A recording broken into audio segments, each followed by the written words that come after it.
Welcome to Moral Picks. This is our third lesson, and today we'll learn about the power of substitution. We'll explore examples with the letters F, G, and H. Keep pushing forward, and let's grow together.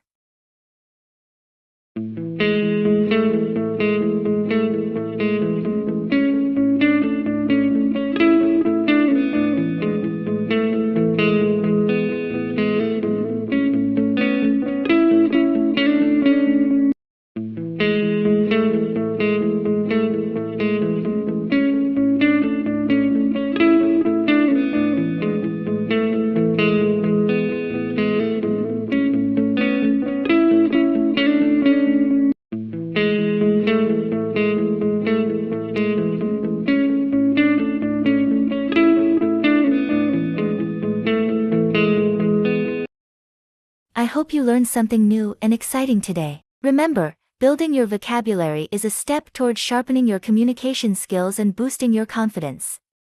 If you enjoyed this video, don't forget to give it a big thumbs up, share it with your friends, and subscribe to Moral Picks for more amazing lessons. Thank you for joining me today, and I'll see you in the next lesson, where we'll explore even more incredible words. Until then, keep learning, keep growing, and keep shining. Bye for now.